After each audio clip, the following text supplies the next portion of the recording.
Hoy nos vamos a meter de lleno en los extractos de una novela que es una auténtica bomba de relojería.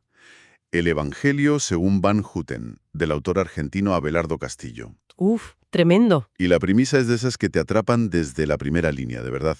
Imagina, un profesor de historia, de vacaciones en un pueblecito perdido, pero perdido de verdad, en las sierras de Argentina, La cumbrecita. la Cumbrecita.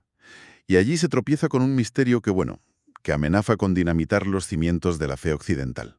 Así, de primeras. Es que el planteamiento es fascinante. De verdad. No es solo un thriller al uso, es una colisión de trenes. Tienes la historia académica, la rigurosa, contra el dogma religioso, La fe. la fe, la evidencia contra la creencia, y todo envuelto en el secreto de una comunidad que, ya te digo yo, parece dispuesta a todo para protegerlo. Intentar desentrañar el enigma que nos plantean estas páginas. ¿Quién es este misterioso Van Houten? ¿Qué narices esconde esa aldea que parece sacada de los Alpes en mitad de Argentina? Y sobre todo, ¿qué hay en juego realmente? Pues vamos a analizarlo, porque el autor, con 4 pinceladas, de verdad construye una atmósfera de suspense que casi te ahoga. Sí, Usa elementos que al principio parecen inconexos, pero que poco a poco van tejiendo una red que atrapa al protagonista. Y a quien lo lee, claro. es que desde el minuto 1 ya te están diciendo casi a gritos que eso no es un pueblo de vacaciones, es una fortaleza. Totalmente. El propio viaje para llegar ya es toda una declaración de intenciones.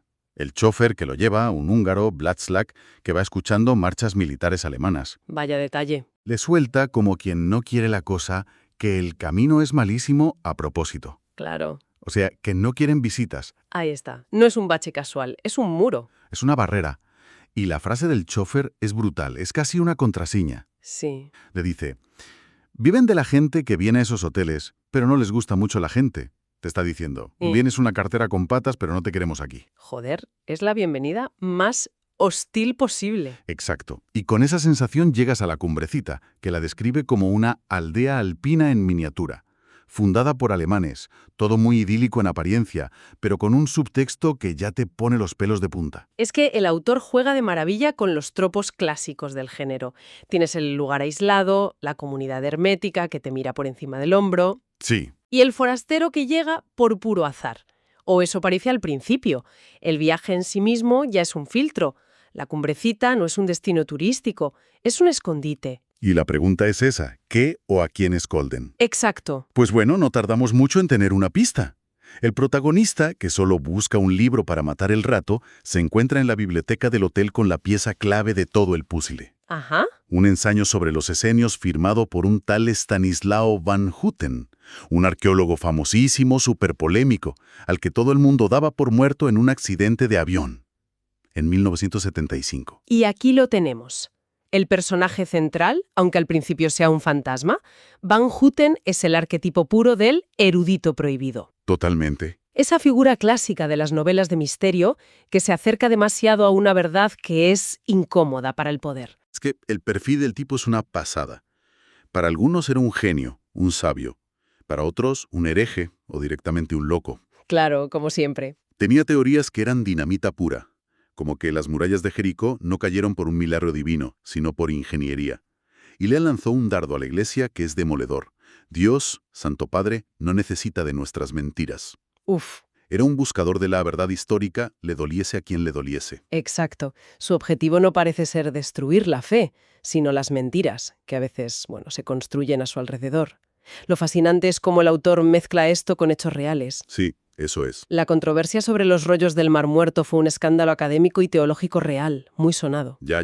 El autor lo usa como trampolín y le añade un giro de ficción genial. Van Houten, en su libro, predijo el hallazgo de documentos que vincularían a Jesús con los esenios, y lo escribió antes de que se descubrieran oficialmente los rollos. Madre mía, es que eso ya te mete en el terreno de la conspiración o, yo qué sé, de lo profético. Directamente. Y para rematar, el tipo prometió un segundo libro que iba a ser la bomba definitiva, uno que revolucionaría el cristianismo. Pero de repente se echa para atrás, nunca lo publica, desaparece del mapa Y luego, supuestamente, y muere. luego muere. Es la receta perfecta para crear una leyenda. Tienes el descubrimiento increíble, la promesa de una revelación aún mayor y de repente el silencio. Sí, Inmediatamente piensas, lo han silenciado o se ha visto obligado a silenciarse a sí mismo. Claro, un hombre así necesita protección, y la protección que encuentra en la cumbrecita es peculiar, por no decir siniestra. Mm, En cuanto el narrador menciona el nombre de Van Houten, se topa con un muro de hostilidad. El dueño del hotel, alemán, se pone nerviosísimo. se activan las alarmas. Totalmente.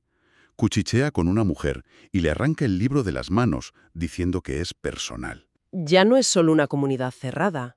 Es una célula de guardianes, y todos parecen estar en el ajo. Todos. Y ahí aparece el que parece ser el jefe de los guardianes, el doctor Golo. Vaya personaje.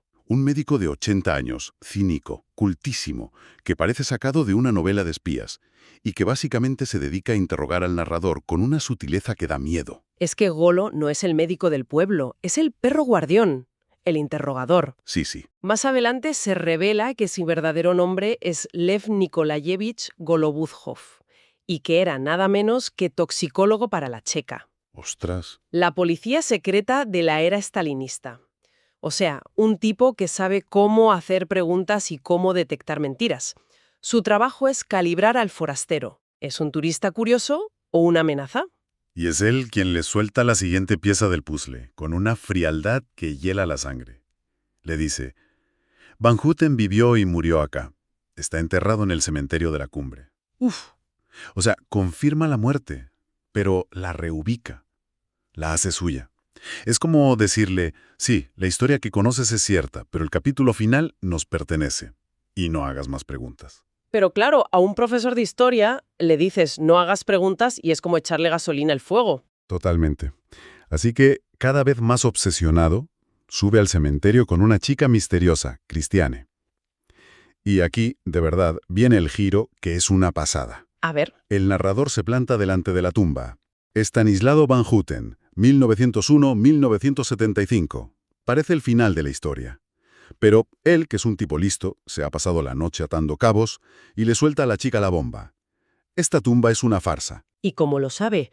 ¿Cómo llega a esa conclusión? Por un detalle de bibliófilo. El libro que encontré en el hotel, el que le quitaron, Ajá. estaba firmado por Van Houten. Pero la fecha de edición era de Stuttgart 1976, Ostras. un año después de su supuesta muerte. ¡Buah! ¡Qué bueno! ¡Qué detalle más brillante! Y justo cuando revela su descubrimiento, oye una risa a su espalda, una risa poderosa y profunda. Se gira. Y allí está, No me digas. el propio Estanislao Van Houten, vivito y coleando. El muerto está vivo. ¡Qué pasada! A mí esto me voló la cabeza. Toda la comunidad, todo el misterio, es una mentira gigantesca para proteger a este hombre. Y la pregunta del millón es, ¿de qué demonios se está escondiendo? Es que la pregunta pasa a otro nivel. Ya no es qué descubrió, sino qué descubrió que sea tan peligroso como para obligar a un sabio de fama mundial a fingir su propia muerte y vivir como un recluso en el culo del mundo. Sí, Protegido por una banda de exiliados centroeuropeos, es increíble. y la respuesta es, un trozo de papiro. Unas 500 palabras que, según Van Houten, podrían demoler 2000 años de historia. ¿Cómo es posible? Esa es la pregunta. Porque, a ver, en una religión del libro, el texto original lo es todo. Vivimos en una tradición basada en traducciones de copias de copias. La idea de encontrar un texto contemporáneo a Jesús escrito en su propio idioma, un Evangelio cero, es el santo grial y la caja de Pandora al mismo tiempo. Pues Van Houten le cuenta que lo encontró. En una cueva en Qumran, un fragmento de un evangelio en arameo. Y cuando el narrador, alucinado, le pregunta para qué podían dar de sí 500 palabras, la respuesta de Van Houten te deja helado. A ver. Tal vez para destruir a la Iglesia. Madre mía. Y aquí la novela se lanza de cabeza al thriller teológico más puro. Lo que plantea Van Houten es una reescritura total. Total. Una reescritura de los orígenes del cristianismo. Es que lo que revela es brutal. Según esos fragmentos y otro documento que encontró, una supuesta carta del apóstol Juan, la historia es radicalmente distinta. Jesús no era una figura solo espiritual, era un esenio, un líder revolucionario. Y las bienaventuranzas, por ejemplo, no eran para los pobres de espíritu, ese concepto tan abstracto, No. sino un grito de guerra. Bienaventurados vosotros, los pobres, así, a secas. Fíjate en el cambio. Es que no es un matiz. De un mensaje de consuelo espiritual pasamos a un manifiesto político. Es una llamada a la insurrección. Claro. Cambia por completo el personaje. Jesús deja de ser el Cordero de Dios para convertirse en un líder celote que lucha contra la opresión romana. Es una figura mucho más terrenal y, para la Iglesia, mucho más peligrosa. Pero lo de Judas, eso ya es de otro nivel. De verdad. Según este evangelio perdido, la traición de Judas nunca existió. ¿Cómo? Fue un pacto, un acuerdo secreto entre él y Jesús para cumplir la parte más dura de la misión. La famosa frase de Jesús en la última cena, lo que tienes que hacer, hazlo pronto. Sí. No es una constatación de la traición, es una orden. ¡Ostras! Eso es lo más demoledor, porque convierte a Judas, el arquetipo universal del traidor, en el discípulo más leal, en el único con el valor para ejecutar el plan. Justo. Si esto fuera cierto, la cristiandad llevaría 2000 años venerando un líder revolucionario y maldiciendo a su lugarteniente más fiel. Es que lo dinamita todo, el relato del sacrificio, la redención, el pecado. Todo se desmorona. Claro, convierte la pasión en una operación militar o política que salió mal, no en un sacrificio divino planeado. Eso es. Jesús se convierte en un Mesías político cuyo plan fracasa y Judas en el agente encubierto que cumple con su deber hasta el final. Esto se conecta directamente con las teorías de Van Houten sobre los esenios como una secta guerrera. Es una bomba atómica para la teología. Así que, resumiendo, nuestro profe de historia ha pasado de buscar un poco de relax en las sierras a tener en sus manos, o al menos en su cabeza, un secreto que podría incendiar el mundo. Poca broma. Está atrapado en un pueblo de guardianes, cara a cara con un hombre que lleva décadas muerto para el mundo. Y al final todo te lleva a la pregunta que plantea el libro con esa cita de San Agustín del principio, ¿no? ¿Sí? La cita dice: «Yo no creería en el Evangelio si no me moviera la autoridad de la Iglesia». El relato de Van Houten te obliga a darle la vuelta a esa idea. ¿A qué te refieres exactamente? A que te ponen una disyuntiva imposible. Imagina que mañana aparece este papiro y los mejores científicos del mundo certifican que es 100% auténtico, de la época de Jesús. ¿Qué haríamos? ¿Qué pesa más, la prueba histórica irrefutable o 2 milenios de fe construida sobre otra historia? Vaya pregunta. O sea, ¿la fe necesita pruebas para sostenerse o su verdadero poder reside precisamente en no necesitarlas o incluso en existir a pesar de las pruebas en contra? Es el dilema definitivo.